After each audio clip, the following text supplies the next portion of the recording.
Qué gusto que nos acompañen en esta nueva temporada de Las Sentencias a Debate. Hoy comentaremos el JDC 352 y su acumulado 353.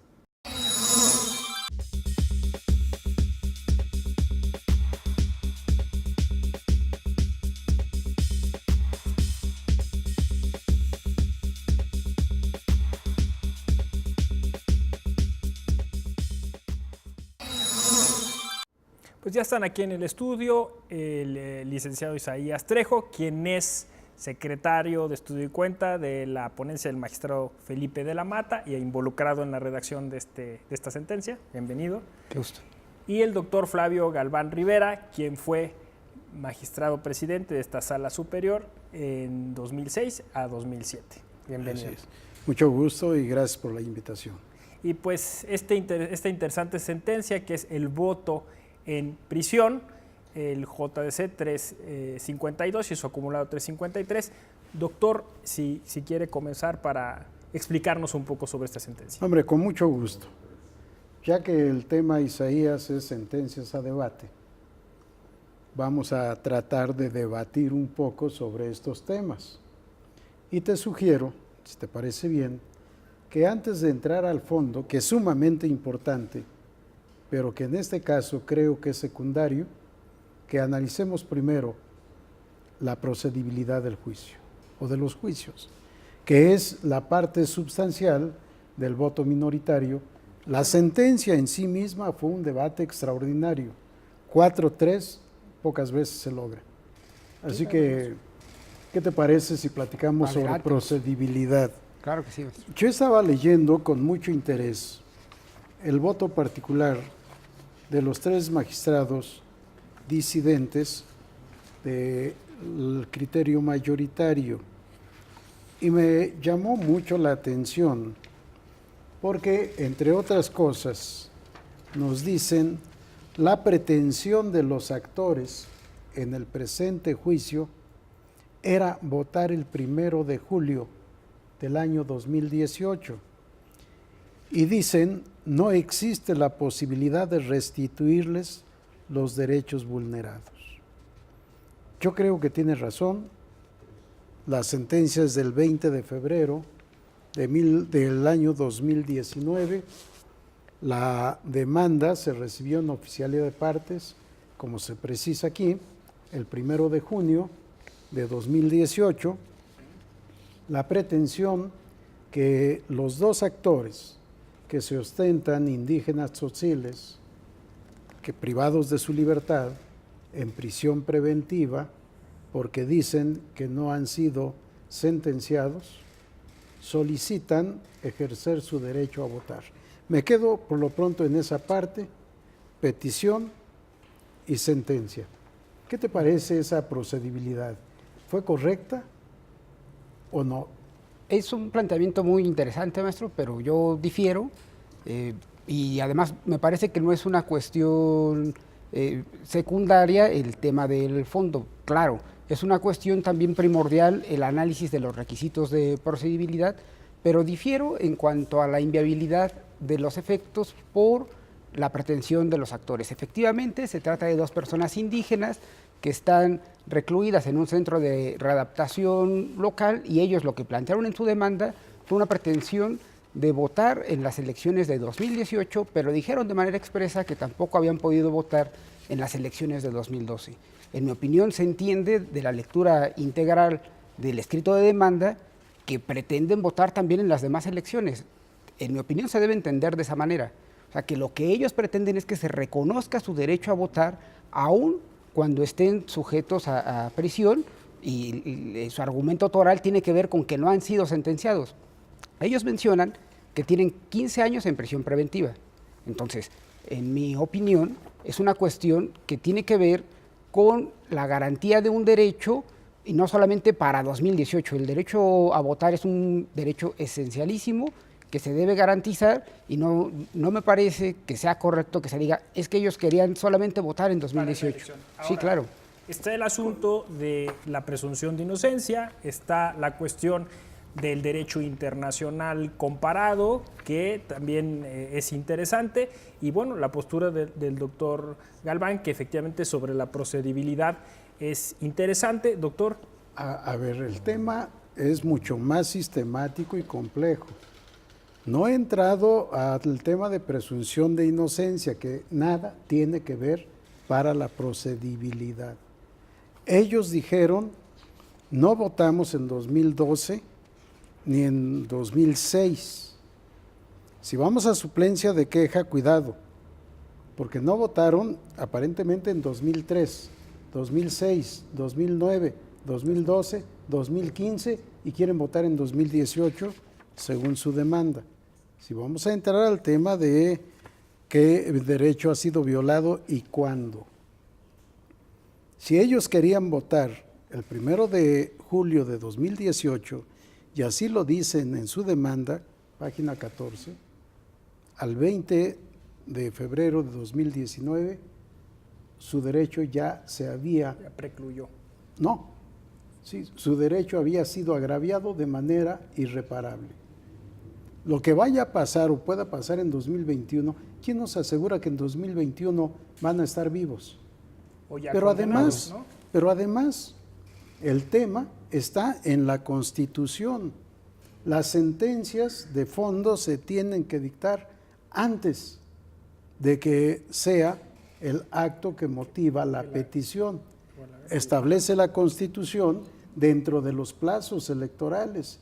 Y si ellos querían votar el 1 de julio de 2018, la sentencia debió ser anterior al 1 de julio de 2018. Pasada esta oportunidad, ya no se podía reparar el agravio ocasionado, como se dice en la sentencia, en el voto de la minoría. Pero lo del 24, ¿no? Sí, claro, o sea, al respecto el doctor Flavio Galván pone un tema muy interesante sobre la mesa. O sea, lo ideal, y ahí coincido, es que se hubiese resuelto antes de esa fecha, pero ello no impide que ese reconocimiento sea para la elección posterior, tal como se señala ya en los efectos de la sentencia, y no quiere decir que ya no se pueda conocer el asunto. O sea, efectivamente... A ver, Isaías, dice, esta vía procederá solamente cuando la reparación solicitada sea material y jurídicamente posible dentro de los plazos electorales. Si todo lo que pueda pasar a futuro ya es otro tema. Ellos vinieron a quejarse de no haber podido votar con antelación y queremos votar en 2018. Pero esa, digamos, esa lectura atiende a, si nosotros consideráramos que lo que pretenden es votar únicamente para la elección de 2018. No, pero no únicamente. El derecho que ellos querían se respetara era para 2018. Ahora, voy a... El suplencia de la queja, que sería el otro asunto, y me parece interpretación constitucional. O sea, si quieres, a ellos hablan de alargar el derecho, ¿no? Es lo que también tú Sí, claro, o sea, yo lo estoy planteando desde la perspectiva y los efectos de la sentencia aprobada por la mayoría. Ese es otro problema, los efectos de la sentencia. Que de alguna manera sí vinculados con el tema de procedibilidad, porque tiene razón, o sea, ellos en su demanda dijeron que querían votar para la elección de 2018. Claro. La sentencia se emitió con posterioridad a la fecha de la jornada electoral. Entonces, lo que planteo es lo siguiente, o sea, si lo ideal es que hubiesen podido votar para la elección de 2018. Y la sentencia hubiera sido previa, ¿no? Y la sentencia previa, pero no hay que perder de vista también cuáles son los efectos de la sentencia. No es ni siquiera para la elección de 3 años, sino se garantizará ese derecho para el 2024. Y veamos este otro tema. Cuando Rosita de Lourdes Cancino Verdi, defensora pública electoral para pueblos y comunidades indígenas, acepta ser representante, que no la designaron representante, sino que es la asesora, en escrito de 1 de junio, nos dice que el 27 de marzo de 2018 solicitaron su intervención.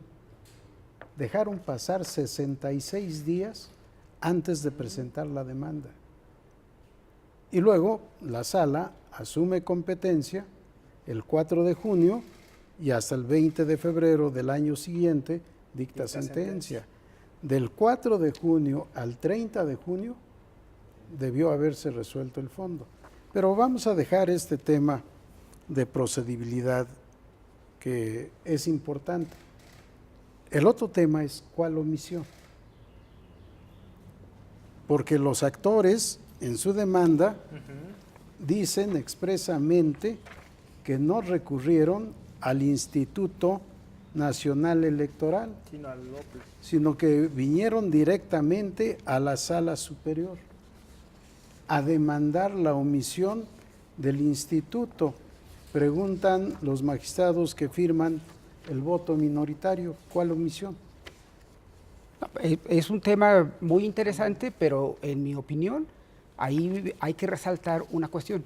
Sí. Ellos están solicitando una interpretación del artículo 38, fracción segunda. Y tal vez lo primero que pudiéramos pensar es, bueno, ¿cuál omisión? No hay un escrito presentado de manera formal ante el instituto para que se pronuncie al respecto. Pero, en mi opinión, lo que está resolviendo la sala tiene que ver con una cuestión de fondo. A ver, Isaías, tenemos la jurisprudencia 41/2002 de esta Sala Superior y se considera que puede impugnarse toda situación fáctica o jurídica que tenga suficiencia tal que haga capaz de alterar el orden constitucional y legal, ya sea que provenga de un hacer o un no hacer, siempre que en este último supuesto exista una norma jurídica que imponga ese deber jurídico de hacer a la autoridad identificada como responsable. Aquí la autoridad responsable es el Consejo General del Instituto Nacional Electoral. Tenía el deber de hacer. ¿Cuál deber de hacer y con fundamento en qué norma?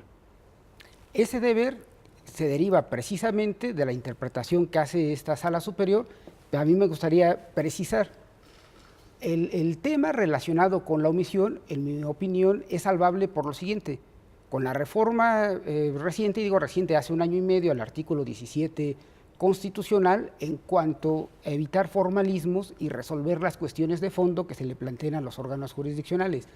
¿Qué implicaría, digamos, de alguna manera, si nosotros no advertimos que no está planteada la solicitud ante el instituto, lo que tendríamos que haber hecho tal vez sería, decir, esto se lo tienes que plantear al instituto, pero nosotros advertimos la cuestión y le decimos, la vamos a resolver.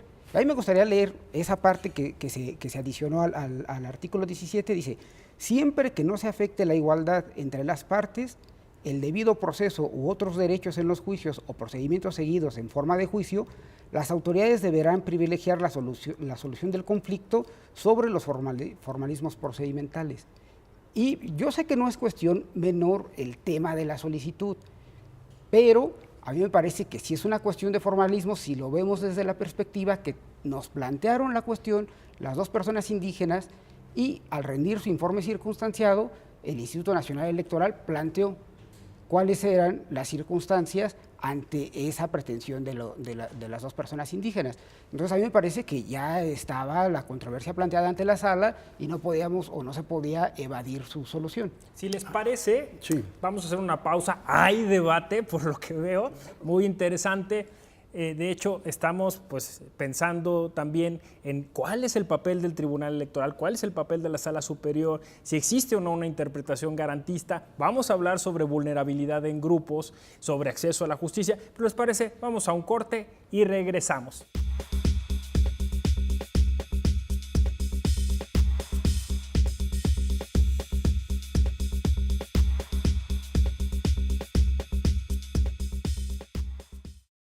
En la Escuela Judicial Electoral te damos la oportunidad de consolidarte en el mundo laboral y actualizarte en la materia electoral.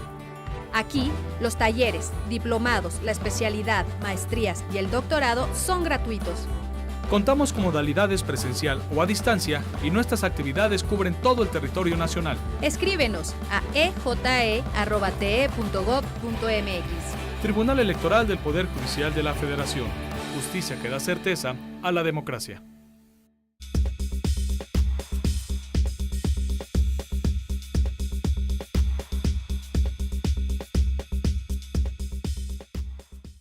Ya regresamos. No hay duda que este JDC 352 y su acumulado 353 sobre voto en prisión preventiva es un asunto de extrema importancia. En el derecho comparado hay países que pues, lo tienen ya legislado. Aquí era un pendiente de la justicia electoral, algo que no podíamos soslayar, y como lo han ya referido nuestros invitados, pues es algo que si bien a lo mejor procedimentalmente no se hizo de la mejor manera, sí es un tema que se debe afrontar.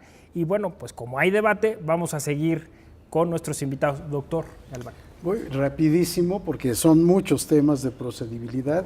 Nada más que decías, Isaías, debido proceso.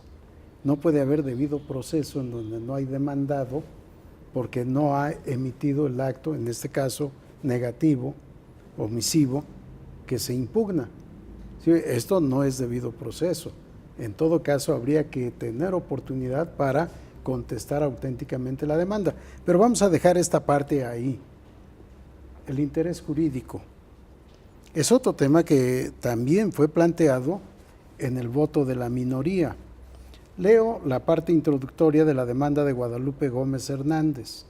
Nos dice: indígena tzotzil, recluido en el Centro Estatal para la Reinserción Social de Sentenciados. Ellos dicen, no hemos sido sentenciados.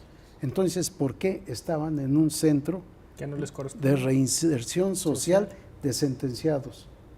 Y dicen en el voto minoritario, no se supo cuál es su situación procesal, cuál es su situación jurídica. Si para poder tutelar un derecho, tenemos que saber que efectivamente ese derecho ha sido lesionado. Y al titular que no lo exige, podemos saber si están en prisión preventiva desde hace 15 años o si por estar en un centro para sentenciados ya fueron sentenciados.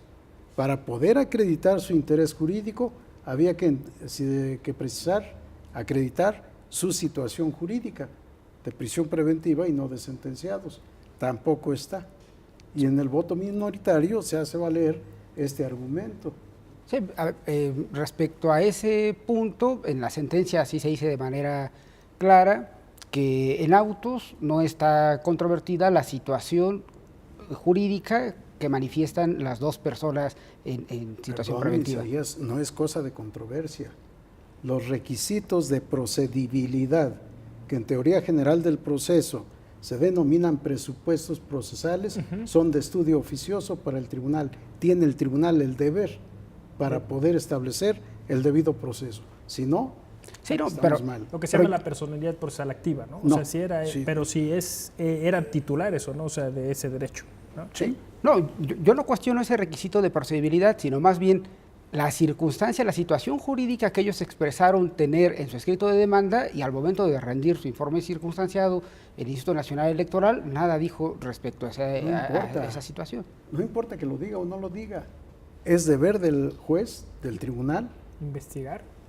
Claro, pero además los propios actores dijeron, como yo no puedo ofrecerte pruebas, tribunal pide a las autoridades competentes que te informen lo correspondiente. Aquí yo insistiría, o sea, en la parte relacionada con la manifestación de los dos actores. O sea, ellos se autoascriben como personas indígenas. El proceso es de derecho a la prueba también. Pero en fin, creo que ya nos queda poco tiempo. Sí, exacto. Vamos al fondo. Quizá vamos al fondo con esto que tiene que ver con la vulnerabilidad de este grupo, con la idea de generar incluso un precedente por parte de la sala a futuro, quizá, ¿no? ¿Cómo lo ves, Isaías? Sí, no, claro, o sea, que es una parte que realmente se podría conectar con la cuestión procedimental. Es un grupo efectivamente en situación de vulnerabilidad. Las personas en reclusión en México lo han manifestado así, los organismos de protección de derechos humanos. ¿Puede el tribunal hacer control de convencionalidad de una norma constitucional? Buena pregunta. No, es una pregunta muy interesante, pero a mí me parece que es una pregunta... No, es el tema. No, sí es parte del tema, pero lo que realmente se resuelve... No, el Pacto de Derechos Civiles y Políticos, sí, ¿no? Que se cita en la sentencia. Bueno, sí, la Corte ha dicho que los tratados internacionales están al mismo nivel que la Constitución. Pero lo que se hace en la sentencia realmente es una reinterpretación del artículo 38, fracción segunda. ¿Puede el tribunal hacer control de convencionalidad de la norma constitucional? No, el Porque tribunal fue lo no que puede. hizo. No, el tribunal lo que hizo es reinterpretar el artículo 38, fracción segunda, con el principio de presunción de inocencia. No, Es más, pero aquí nada tiene que ver el principio de presunción de inocencia. el- Si vamos a hablar del derecho de voto del que está privado de su libertad, Preventivamente, ¿no? nada tiene que ver su situación procesal ni la presunción de inocencia. Puede ser sentenciado, deja de ser ciudadano. Si vamos a hablar de maximización de derechos políticos, pues tiene que ser amplio. no, pero es que precisamente ese ya sería el otro paso. O sea, ¿Y cuándo? Porque ese ya ¿cuándo? Porque ahora Cuando ya se dio- presente tal vez el caso. Porque A ver, no, es que estamos hablando de privados de libertad. sí, Nunca comprobamos que fueron privados de libertad en prisión preventiva. Pero no Entonces- importa para el ejercicio del derecho de voto, no importa si la prisión es preventiva, medida cautelar, o si es prisión como sanción. que ya, Todo el que esté privado de libertad tiene derecho a votar. Si vamos a hacer ese movimiento maximizador, ese movimiento proyectista, la nueva interpretación de la normativa, es para todos. Ahora, ya Porque- hay una instrucción, ¿no? De que para 2024 el Instituto Nacional Electoral tome las medidas conducentes para que la gente que está en prisión preventiva vote. Eso también nos lleva a Aquí viene un problema. ¿Cómo va el instituto política pública. a reglamentar algo contrario al texto de la Constitución? No, pero es que, a ver, de alguna manera en la pregunta va una parte de la respuesta que no está contenida, digamos, en la sentencia. O sea, la sentencia no parte de que sea contrario a la Constitución. Al contrario, o sea, lo que se está diciendo es Se está que lo que... aplicando la fracción segunda del artículo 38. No, se está interpretando de una manera distinta ¿Y cómo? y se está interpretando El con texto, base a en los ver, precedentes de la este, Sala Superior el y de la texto, Corte. El texto de la fracción segunda es expreso. Pero ¿Cómo vamos a interpretar ese de texto lo otra manera? conocemos, Ajá. pero desde 2007, la Sala Superior, esta Sala Superior en 2007, Sí. determinó que a partir ¿Para del auto de quiénes? formal prisión, para las ¿Para personas con un auto de formal prisión, pero ¿Para en quiénes? libertad, podían votar. En libertad. Y luego, Sí. las personas, que es el tema en prisión preventiva, pueden votar, que Ajá. fue el caso que se le planteó ahora a la Sala Superior, y se decide Pero si el pueden texto votar. expreso de la norma es los que están privados de libertad. Pero si Por se- auto de formal prisión no se puede. Por eso lo que fue un avance es los que no están privados de libertad. Pero los que tienen auto de formal prisión y privados de su libertad, ¿cómo reinterpretamos la norma? No, va en el sentido de la interpretación evolutiva que han tenido, es más, varios órganos Es una jurisdiccionales. aplicación. Ahora, No ya es- solamente la Sala Superior, sino la Corte. No, la Corte no ha dicho eso. La Corte sí, Sí. lo dijo, pero, a ver, yo aquí lo La que sí tesis pondría de sobre la mesa es... jurisprudencia que cita la minoría Sí. de 2008 no dice lo que dices. Y yo, bueno, eso lo digo de manera personal, porque considero que la Corte no ha dicho lo que ya dijo la Sala Superior, porque no se le ha planteado el caso de la persona en prisión. En prisión En mi opinión, preventiva. por eso, ¿no? o sea, al menos en no libertad. ha Nunca resuelto el caso. Nunca se le va a poder plantear porque el amparo es improcedente. Es en materia electoral. Claro, porque eso tendría que venir. No, claro, pero, o sea, igual La pudiera Corte, ser- siendo Suprema Corte, no tiene Al competencia Tribunal en esa Electoral le va a materia. tocar. Ahora, nos queda poco para ir al cierre. Claro. Yo les pediría unas conclusiones. Me parece, y esto sería el tema, o sea, que las sociedades contemporáneas en un futuro, o sea, tendríamos que dejar que nuestros presos, como dice el doctor Claván, incluso ya condenados, votaran o no.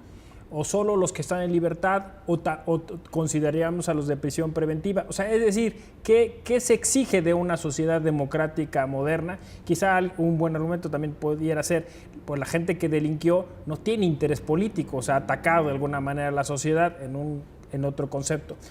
Sus conclusiones en general para terminar. Sí, no, Vamos. claro, yo aquí, es más, de alguna manera retomaré una de las ideas que ya expuso el doctor. Me parece que la jurisprudencia, los estándares internacionales van en ese sentido. Para una democracia integral se necesita la participación de todos los ciudadanos. Sin duda, en mi opinión, las personas en prisión preventiva sin sentencia, lo tendrían garantizado y lo tendrán garantizado con este criterio emitido por la Sala Superior. Y el tema de los sentenciados, en la propia sentencia se mencionan cuáles son los países, y que no son pocos, Sí, en son los que muchos. ya se garantiza ese derecho a las personas que están en prisión aún con sentencia. Doctor, Varias de mis ideas que no han sido dichas están escritas en mis artículos publicados en revista Siempre, del 3 y del 10 de marzo de este año. La conclusión final, lo que se sostiene en la sentencia, para mí la sentencia es correcto. Debemos ir hacia allá, pero es una argumentación de ley referenda. Es para reformar la Constitución. Los países que se citan en la sentencia tienen leyes que establecen el derecho de los privados de libertad para poder votar. Reformemos la Constitución, el criterio debe ser, pero nada tiene que ver la presunción de inocencia o la sentencia condenatoria que los considera responsables. Siguen siendo gobernados, debemos implementar las formas de que todos los privados de libertad tengan derecho a votar, sentenciados y no sentenciados. ¿Por qué? Porque las leyes que expida el Congreso, en este caso de la Unión, o los congresos locales, los actos de autoridad del Ejecutivo van a repercutir en todos, incluidos los gobernados que están en prisión, preventiva o condenatoria. No importa, la idea es nueva, es buena, pero es de ley referenda. Hay que reformar la Constitución. Estoy de acuerdo con lo que se cita, con lo que se prevé en los tratados internacionales. Esta es una muestra más de que los tratados internacionales tuteladores de derechos humanos, son importantes. como lo he sostenido siempre, están por encima de la Constitución. Y debemos hacer lo que hacen Francia y Argentina. Cuando el tratado es superior a la Constitución, refórmese la Constitución. En eso estoy totalmente de acuerdo. les agradecemos. Hay debate, me parece, pero hemos coincidido en que la tendencia es esa y una democracia integral debería mirar hacia allá. Les agradecemos mucho pues que hayan estado aquí y los esperamos en un próximo programa. Gracias. Bueno, pues hemos analizado el JDC 352 y su acumulado sobre voto en prisión preventiva. Como ven, un tema de vanguardia, un tema a discutir que incorpora el derecho internacional de los derechos humanos y el derecho comparado. Yo soy José Ramón Narváez, me dio mucho gusto que nos acompañaran. Conoce más de tu derecho electoral.